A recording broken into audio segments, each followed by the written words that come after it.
ರಾಜ್ಯದಲ್ಲಿ ಹೈಕೋರ್ಟ್ ಈಗಾಗಲೇ bike taxi ಸಂಚಾರಕ್ಕೆ ನಿಷೇಧ ಹೇರಿದ್ದರೂ ರ್ಯಾಪಿಡೋ ಮತ್ತು ಊಬರ್ ಸೇರಿದಂತೆ ಹಲವು ಬೈಕ್ ಟ್ಯಾಕ್ಸಿ ಕಂಪನಿಗಳು ಇನ್ನೂ ತಮ್ಮ ಸೇವೆ ಮುಂದುವರಿಸುತ್ತಿರುವ ಬಗ್ಗೆ ಆರೋಪ ಕೇಳಿಬಂದಿದೆ.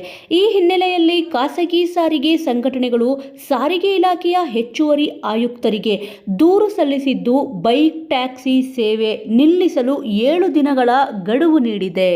ಇತ್ತೀಚೆಗೆ ಹೈಕೋರ್ಟ್ ಬೈಕ್ ಟ್ಯಾಕ್ಸಿಗಳಿಗೆ ಅನುಮತಿ ನೀಡುವಂತೆಯೇ ಯಾವುದೇ ಆದೇಶವನ್ನು ಹೊರಡಿಸಿಲ್ಲ ಎಂದು ಸ್ಪಷ್ಟನೆ ನೀಡಿತ್ತು. ಇದರಿಂದ ರಾಜ್ಯದಲ್ಲಿ ಬೈಕ್ ಟ್ಯಾಕ್ಸಿ ಸೇವೆ ನಿಷೇಧಿತವಾಗಿರುವುದು ಖಚಿತವಾಗಿದೆ. ಆದರೆ ಕೆಲವು ಕಂಪನಿಗಳು ನಿಯಮ ಉಲ್ಲಂಘನೆ ಮಾಡಿ ತಮ್ಮ ಕಾರ್ಯಾಚರಣೆಯನ್ನು ಮುಂದುವರಿಸುತ್ತಿವೆ ಎಂದು ಖಾಸಗಿ ಸಾರಿಗೆ ಸಂಘಟನೆಗಳು ಆರೋಪಿಸುತ್ತಿವೆ.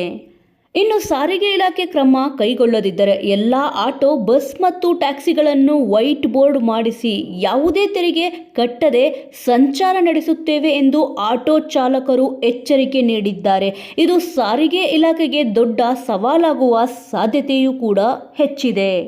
ಹೈಕೋರ್ಟ್ ಮುಂದೆ ನಡೆದ ವಿಚಾರಣೆಯಲ್ಲಿ ಅಡ್ವೊಕೇಟ್ ಜನರಲ್ ಶಶಿಕಿರಣ್ ಶೆಟ್ಟಿ ಸರ್ಕಾರ ಬೈಕ್ ಟ್ಯಾಕ್ಸಿ ಪ್ರಸ್ತಾವನೆ ಪರಿಶೀಲಿಸುತ್ತಿರುವುದರಿಂದ ಬೈಕ್ ಟ್ಯಾಕ್ಸಿ ಮಾಲೀಕರು ಮತ್ತು ಚಾಲಕರ ಮೇಲೆ ಕ್ರಮ ಕೈಗೊಳ್ಳಬಾರದು ಎಂದು ಹೇಳಿದ್ದರು. ಅಗ್ರಿಗೇಟರ್ ಕಂಪನಿಗಳ ವಿರುದ್ಧ ಕ್ರಮಕ್ಕೆ ಅವಕಾಶವಿದೆ ಎಂದು ಸ್ಪಷ್ಟನೆ ನೀಡಿದ್ದರು.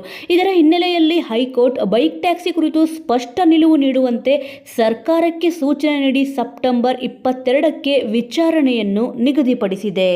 ವೀಕ್ಷಕರೇ, ಈ ಒಂದು ವಿಚಾರದ ಬಗ್ಗೆ ನಿಮ್ಮ ಅನಿಸಿಕೆ ಅಭಿಪ್ರಾಯ ಏನಿದೆ ಅನ್ನೋದನ್ನು ತಪ್ಪದೇ ಕಮೆಂಟ್ ಮೂಲಕ ತಿಳಿಸಿ. ಮುಂದಿನ ವಿಡಿಯೋದೊಂದಿಗೆ ಮತ್ತೆ ಸಿಗೋಣ.